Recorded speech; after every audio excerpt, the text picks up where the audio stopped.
8 months ago, when the Bush administration was scrambling to put together a $200 billion plan to rescue the nation's banks, there were fears the money would never get repaid. But today, the government said it will permit 10 of the nation's largest banks to send $68 billion and about $2 billion in interest back to the Treasury.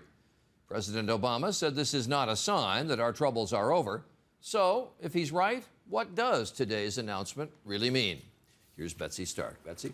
Charlie, it is remarkable to think that just 8 months ago, the nation's financial system was on the brink of collapse, and then Treasury Secretary Hank Paulson insisted that these banks take the TARP money for the good of the country. Today, Mr. Paulson declared the repayment is proof the TARP worked, but others say it is too soon to declare the crisis over. At the White House today, the president called the $68 billion repayment with interest a good deal for taxpayers. It's worth noting that in the first round of repayments from these companies, the government has actually turned a profit.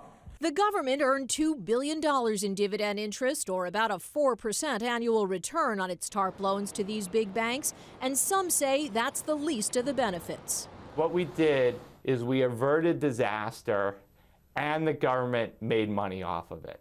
It's pretty rare you can get both those things in one deal. But on Capitol Hill today, the head of the Congressional Oversight Panel for the TARP said it's not clear yet the TARP money has gotten the banking system out of danger.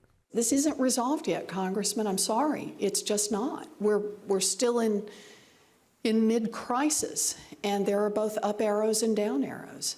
On the plus side, since the loans were made, many of the banks say they've increased their lending, several have posted at least one quarterly profit, and their stock prices have increased an average of 25%.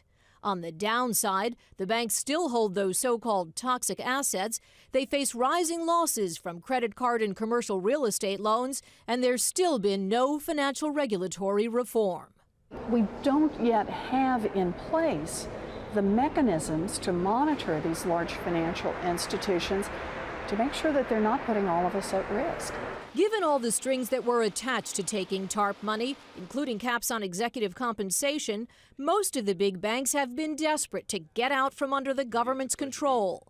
The Treasury Secretary said today the money they're returning may now be used to help smaller banks. Although the financial system is beginning to heal, our country faces very substantial economic and financial challenges.